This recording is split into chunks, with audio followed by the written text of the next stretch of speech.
Who will win the coveted crown overall profit leader this year at WagerTalk? Multiple handicappers are in the running, and we took the current top three and packaged them together through the rest of the year for one low price, saving you thousands. Our current leaders are up a combined 287 units of profit so far in 2022. Andrew McKinnis is up 154 units, Dave Koken is up 76 units, and Tokyo Brandon is up 57 units. There are over 200 days left in 2022, and a 90-day all access is priced at $749 per handicapper. For a limited time, we will toss in the rest of the year for free. Yep, get our current top three profit leaders for 259 days for the price of $90, coming out to just $2.89 per handicapper.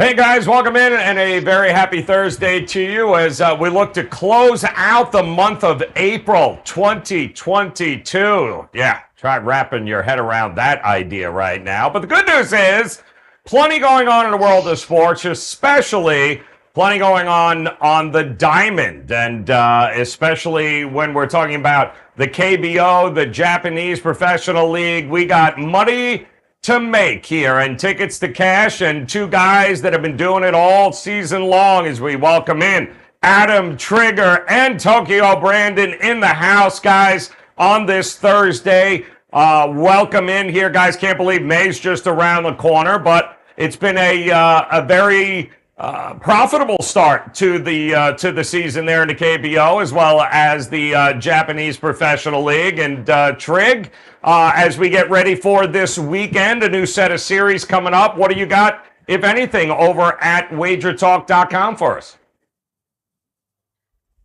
Yeah, so nice 5% winner this morning. Yomiuri Giants get it done. Boom. Only my second one of the year. Both of them have won easily.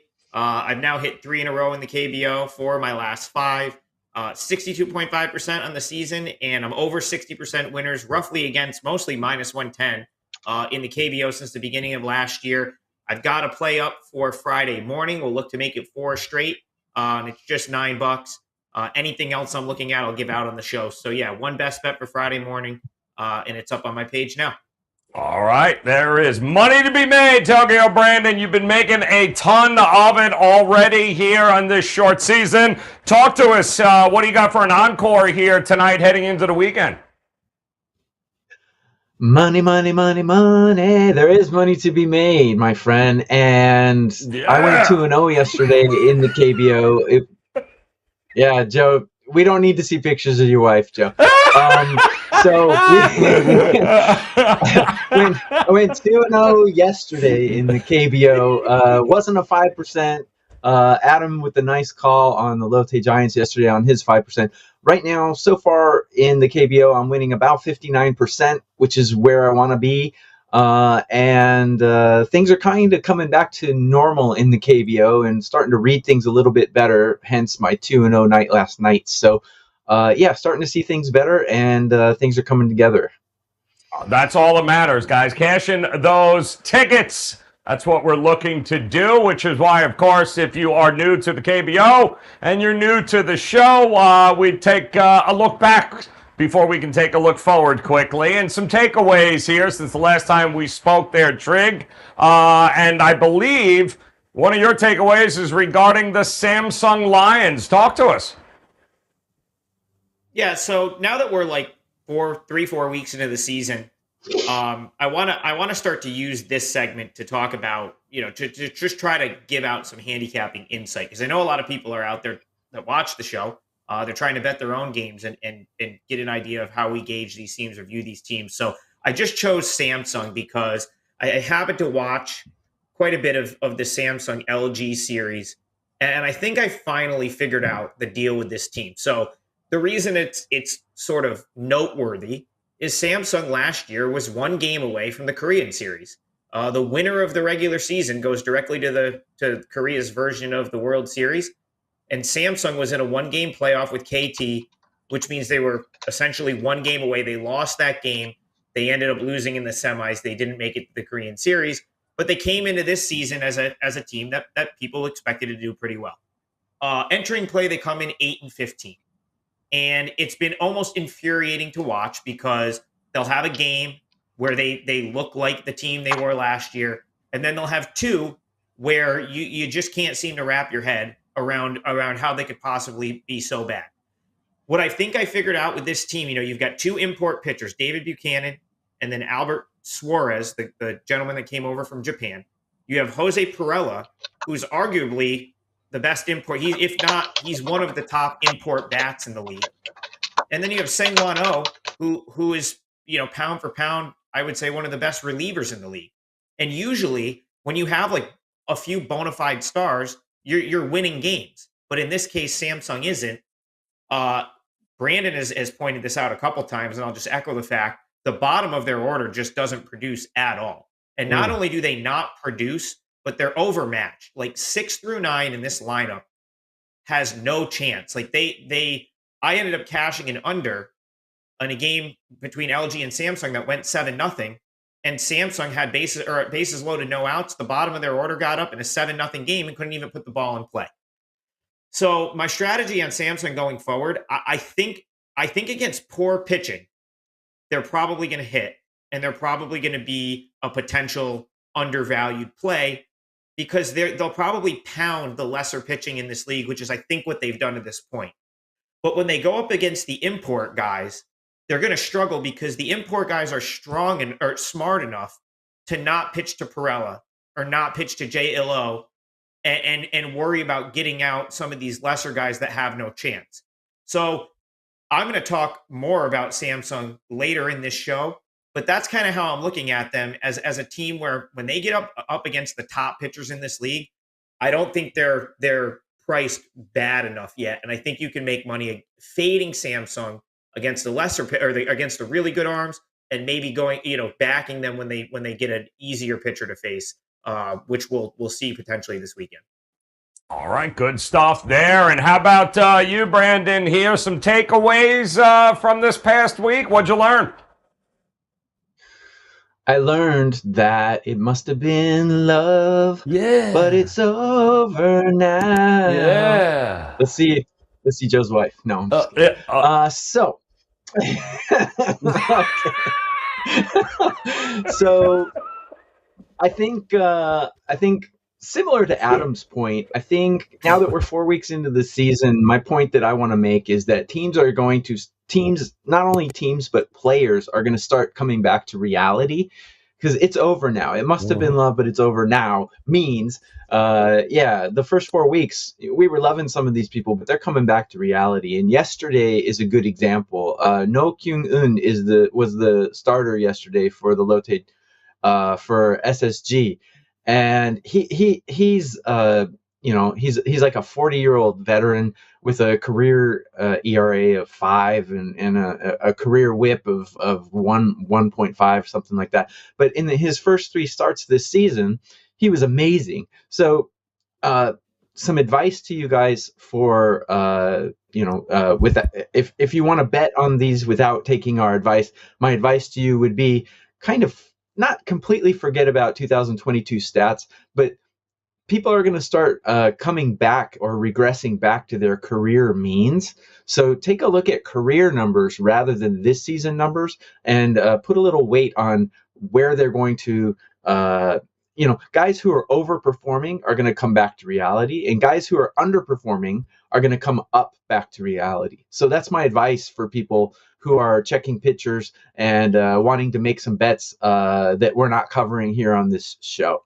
The party's over. People are going to start to regress and back to their reality, and good guys who haven't been performing are going to start to perform back up to their potential. That's my advice to our bettors out there. All right, good stuff. By the way, Roxette called. She'd like her song back. Appreciate that. All right, here, guys, before we dive into one of our featured games, let's take a look at the current standings and what we've got rolling right now in the KBO, with SSG Landers still on top there, 17 and 5. The LG Twins making their way up the board, 14 and 9, followed by the Doosan Bears. And let's dive into here. And I guess not really a whole lot of anything surprising here, Adam, from you as far as the standings go. Are you shocked that some other teams are at the bottom, or is it just about what you expect this point?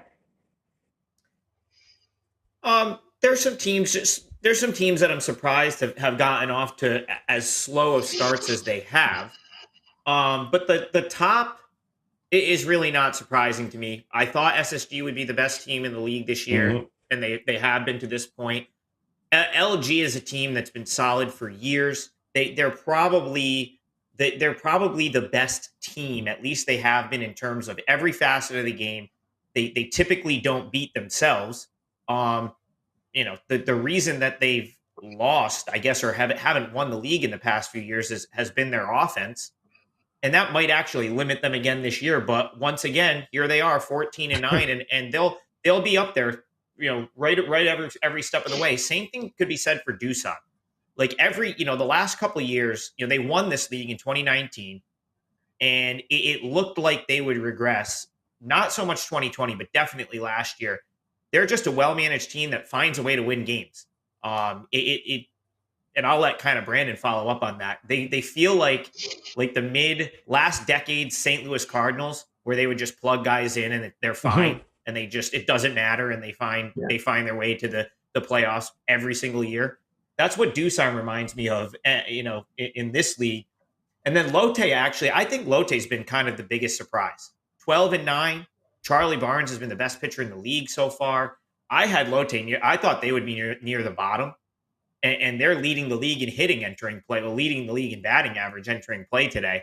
So they've actually probably been the biggest surprise to me. But other than that, I think 6 through 10 will start to shake out, and we might see, teams rise and teams fall, but not a ton of surprises at this point. I think the parity in the league is pretty good. Haves and have-nots there, Tokyo. Brandon, you believe, are they Latte? Is that your favorite, your head-scratcher at this point? Biggest surprise? Pleasant surprise yet? Actually, before I talk about my pleasant surprise, I want to talk about ho-hum. As usual, we see Kiwoom being the stick of mediocrity here. They're 5 and 5 in their last 10. They're 13 and 10, and Kiwoom's going to be Kiwoom, as they usually are. And we covered this in a previous show. Adam and I both agreed that KT was going to make a little rise, and you can see they're 7 and 3 in their last 10. To me, the biggest surprise is NC being dead last behind Hama. NC is 7 and 16. They have the worst bullpen. They have terrible hitting. Recently, their hitting is starting to shape up. They just scored 9 last night on Doosan. But to see NC at the bottom, I mean, they were champions 2 years ago. So to see, they did deal one of their best hitters, Nasan Bun, to Kia in the offseason. But I don't think one player is enough to make such a terrible, to make such a drastic tailspin. So NC, I don't think we're going to see NC at the bottom of the rankings by the end of the season. But I don't think we're going to see them in the top 5 either. Their bullpen is just so bad. But I am surprised to see them last. Hama will probably be taking that last place mantle from them in the near future. That's what I see. Rather than later. Sooner than rather than later. I got it. All right, so why don't we start then with mediocrity here, because you got 2 teams getting ready to do battle here. Like you had mentioned, ho-hum right in the middle of the pack, but they are both riding a couple of 2-game winning streaks here for them with KT Wiz and Kiwoom. So talk to us here, Adam, with this. Kiwoom minus 155 opens up as the favorite. Total 7.5. Who's got the advantage on the mound in this one? Well, KT is not a mediocre team. KT is a championship caliber team that's missing arguably their 3 best players, which is a big issue, right? Becco Kane goes down the week before the season. He's one of the top, Korean-born sluggers in this league. Last week, finally, KT's finally gets going, and Henry Ramos goes down 4 to 6 weeks with a toe injury. They've been without Cuevas arguably their best starter for 3 weeks now. But what's incredible is they keep finding ways to win.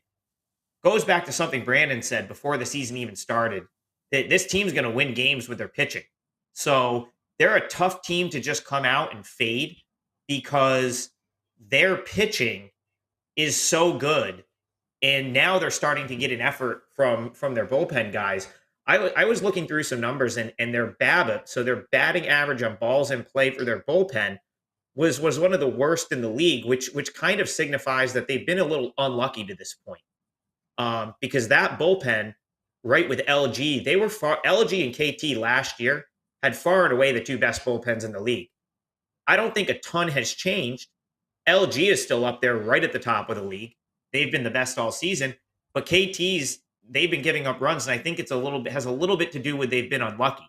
So as much as I don't want to really fade KT, it's going to be tough for them to overcome arguably their 3 and 4 hitter being out of the lineup from an offensive standpoint. So it makes this a really tricky handicap. In this game, Wante Choi for Kiwoom is one of the top domestic pitchers in the league. So, Sangbek for KT he's been a pleasant surprise as a starter. He was horrible as a reliever. He's actually been decent since they moved him to a starting pitching role. I guess I lean slightly to Kiwoom here because of the starting pitching, but I certainly would not lay minus 155 to back Kiwoom. So it's a tough handicap. Maybe the under, but you're still kind of priced out there at 7.5. So I don't have like a firm play in this game. That's just how I break it down. I'll be interested to see if Brandon sees any value here. He gives Kiwoom the advantage, but not at that price there, Brandon. What do you think? I'm happy to lay 155 with Choi Wante because I think he's one of the elite pitchers starting for Kiwoom today. The problem is Kiwoom's bullpen is awful. I have them ranked 8 out of 10 bullpens. But Choi Wante is elite. I mean, he's got a 1.00 whip. He's got 2 walks per 9 innings, and he's going against Sang Bak, who walks almost 5 guys per 9. So, yeah, I mean, Kiwoom's hard to back, though, because their lineup is bad and their bullpen is bad. I have their lineup and bullpen both ranked 8 out of 10. Ooh. So what do? I took a look at last year's numbers. Like I said in the earlier segment, you want to look at what people have done last year is more of a telling sign than what they've done yesterday. So I look at Choi Wante against KT last year, and this is when KT had all of their players. He gave up 1 run, and 5 runs in 3 starts. So to me, that tells me that I got a 66% chance that he's not going to get blown up in the first 5 innings. So I'm on Kiwoom in the first 5 innings here. And I believe I sent that out to clients right before the show. I forgot if I made it a 3% or a 4%, but I really like Choi Wante, the starting pitcher for Kiwoom. And KT, they're just listless in their hitting. So I'll lay the price, just backing the starting pitcher solely. First 5 though, I wouldn't go full game. Don't trust that bullpen, but trust him in the first 5. That's where Brandon's going to be leaning towards here, guys, in that one. KT versus Kiwoom. Now, of course, we're getting ready to start a couple of new series here heading into this weekend. One of them, Adam, happens to be the Samsung Lions taking on the Kia Tigers. So what do you think here? What are you looking for this weekend out of this series? Yeah, so when I knew I was going to talk about Samsung at the top, I decided I wanted to break this series down so I could kind of illustrate, because it really does illustrate the point I think I was trying to make with Samsung. So tonight, or I guess you would say Friday morning, the opener of this series, you're going to get Dongjae Kwang against Yuli Lee for Kia. Now, I definitely lean Kia there. It's, in my opinion, the second best thing on Friday's board. It just misses being a client play for me for a couple of reasons, which I'll talk about in the best bet segment. But it kind of, what I'm looking to do is Samsung, their lineup has so many holes that I think the more dominant pitching, they're going to continue to really struggle against these dominant pitchers. And Yuli Lee was fantastic as a rookie. Now, he's only 19 years old. And I guess my little reservation here with him is kind of trying to figure out the league the second time through. He hasn't been super sharp yet this year, 13 walks so far. But I think he can probably improve on that. And the reason I guess I have a little bit of pause in backing Kia in this spot would be because, Samsung starter, it's like his fourth appearance in the league. We really don't have much of a book on him. He did pitch okay against Lotte last time out. So I'm going to I'll table the Friday game for best bets because I have a little bit more specifics there. Saturday, I don't know. So I don't know what Samsung's going to do with their pitching, but I do think Tae-In Wan is set to come back. I don't know if he's going to make the start on Saturday, if they're going to save him for next week, but he is due to come back, and he would potentially be matched up against Han for Kia, which is a guy I think could be someone that might see a little bit of regression because he's been pretty good so far, and I don't know if he'll continue the trajectory that he's on to this point. So if that ends up being the matchup for Saturday, that's a guy where I think Samsung could potentially have some success against. Sunday, it's interesting because these teams, they don't always go, like, for example, Samsung has David Buchanan, their import starter, in line potentially for Sunday. They may throw him. Whereas Kia, it would be Yang, who is the guy, he was on the Rangers, Texas Rangers last year in MLB. Now he's back in Korea. He's an aging veteran. Sometimes the managers don't want to have a guy make 2 starts in the week. They seem to do it to the import guys all the time, but they don't always want to do it with the some of the younger guys or the Korean-born guys or the guys that are getting up there in age. So if you see Kia going with like a spot starter or trying to throw like a bullpen game out there at some point this weekend, and you're going to get Tae-In Wan or Buchanan in one of those spots, that might be the spot to jump in with Samsung, potentially with the Lions being undervalued. But if you see Samsung against these top arms, I'd pause because there's just too many holes in the lineup right now, and they can't seem to handle the elite pitching in this league. All right, good stuff there. Talk to us here, Brandon. You are going to look at the NPB, I believe, the Japanese baseball league. Talk to us about a series coming up this weekend. Yeah, I'm jumping to Japan for my series preview because it's just too juicy to pass up. I want to share some information with you guys. We've got the Yakult Swallows and the DNA Yokohama Bay Stars going together. These in Japan, as I've told you in previous shows, Japan game totals are a lot less than the KBO. In the KBO, this year we're seeing 7.5, but last year it was all 8s and 9s. Wow. In Japan last year we were seeing all 7s, but this year we're seeing a lot of 5.5s and 6s in Japan. So the game scores are way down in Japan this year. But these two teams, the Yakult Swallows are the defending champions. The DNA Bay Stars are one of those terrible teams that score a lot. I don't know how we could make an equation to the major league, pick a bad team in the major league that score a lot of runs. Maybe I don't know. Well, forget MLB for now. The Bay Stars score a lot of runs, but they have terrible pitching. So both of these teams have awful bullpens. So there's 12 teams in Japan. These bullpens are ranked 8th and 12th out of 12 teams. The lineups are ranked 3rd and 4th. So that tells me there's going to be a lot of overs. So in the Yakult Swallows, Yokohama Bay Stars series, if you see any 7s, take the over. If you see any 7.5s, I would probably take the over in that too, because neither team has a very reliable starter. Yokohama has one really good starter named Imanaga, but he's always injured. He's injured right now. He's not going to be starting in this series. So if you see any 7.5s or 7s in the Yakult Swallows Yokohama Bay Stars games today, tomorrow, or Sunday, take the over. That's my advice.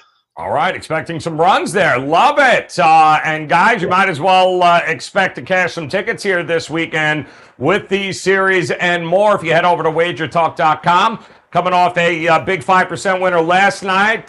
Trig is locked and loaded, ready to go. And Tokyo Brand, another 2-0 last night. Another 2-0 run here, guys, in Asian baseball. No reason not to hop on board and cash these tickets along with them. Visit Adam and Tokyo Brandon right now over at WagerTalk.com. All right, best bet time here, Trig. So when you put it all together, you take a look. Which one of these did you circle for us you like a little bit more than the rest? Yeah, so this actually came really close for me to making my client card. The price was a tad high. That's probably the only reason I left it off. But I like Kia in the spot I was just talking about in tomorrow's series opener against Samsung. And the reason is I'm just very high on 19-year-old Yomiuri Lee. I think he's going to be an absolute stud. I think he's a superstar already in this league. And I also don't think we've seen his best effort because he was deadly at points last year. And he's kind of been okay to start this year. His ERA has been up around 4, hasn't pitched particularly deep into games. But man, if you want to talk about upside and potential on a starting pitcher in this league, it would be Yomiuri Lee would have to be number 1 on that list. 19 years old, lefty. He's averaging over a strikeout an inning. He's an absolute stud.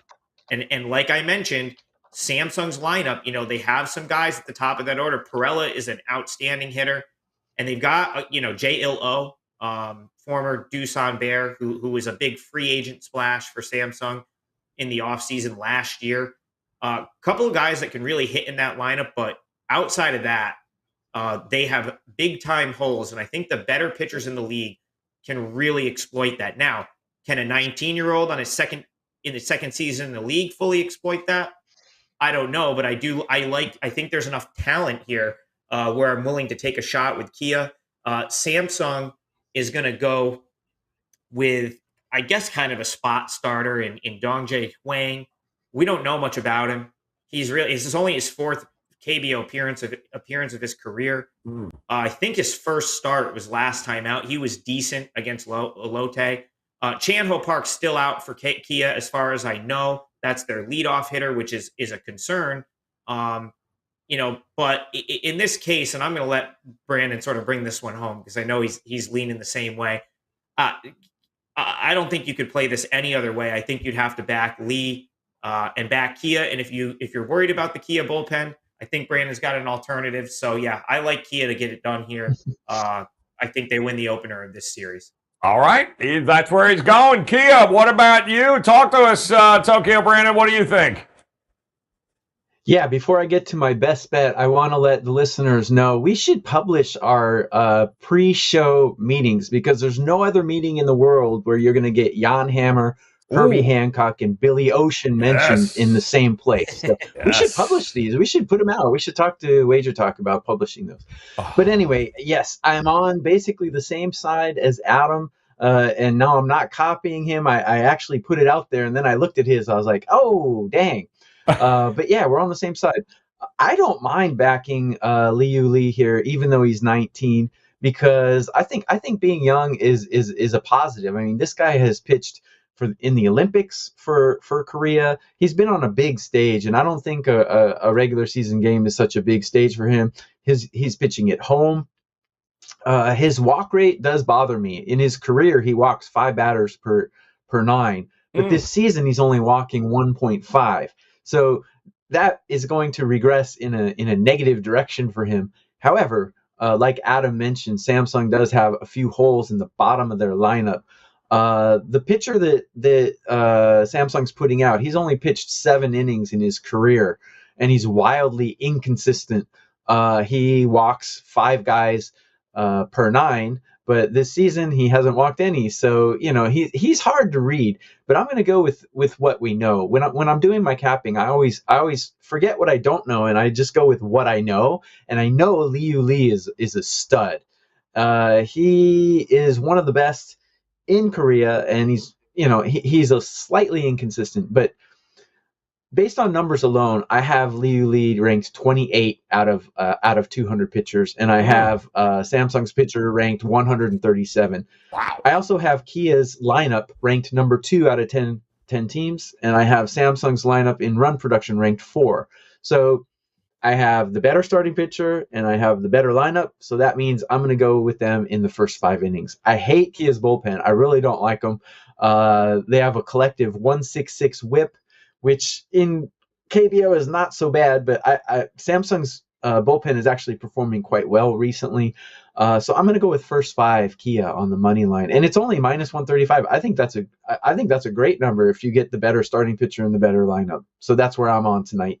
I love it. There you go, guys. Tokyo Brandon, his best bet, the Kia Tiger is first 5, while Adam, well, he's going to go different. He's going to take Kia full game. So there you go. So it's a Kia kind of weekend. It's a Kia kind of night. We love it, but do not forget, if you head over to WagerTalk.com, you've got Adam Trigger ready to go, locked and loaded tonight, as is Billy Ocean. Tokyo Brandon. He is ready to go, and if he might even actually throw in a few songs for you there. If you head over to his page right now, you never know. He's available, Sweet 16s, Bar Mitzvahs, you name it. He is ready to go. Tokyo Brandon over at WagerTalk.com. All right, there you go, guys. Been a hell of a week for the KBO. A great week here, all for Asian baseball. It's going to be an even more profitable weekend, but you got to head over to WagerTalk.com. Take advantage of their best bets. Do one of the 3-day, 7-day, 30-day all-access packages, guys. You get every play across every sport for these guys. That is the way to do it. Never miss a play, including their 5% best bets. All right, we'll be back on Monday again here, guys, as we welcome in another week here in the KBO. On behalf of Tokyo Brandon and Adam Trigger, guys, thanks for hanging out with us. Make sure you come back, join us again on Monday. But in the meantime, best of luck with your plays this weekend, guys. We'll talk to you again soon. Who will win the coveted crown overall profit leader this year at WagerTalk? Multiple handicappers are in the running, and we took the current top 3 and packaged them together through the rest of the year for one low price, saving you thousands. Our current leaders are up a combined 287 units of profit so far in 2022. Andrew McKinnis is up 154 units, Dave Koken is up 76 units, and Tokyo Brandon is up 57 units. There are over 200 days left in 2022, and a 90-day all-access is priced at $749 per handicapper. For a limited time, we will toss in the rest of the year for free. Yep, get our current top 3 profit leaders for 259 days for the price of $90, coming out to just $2.89 per handicapper.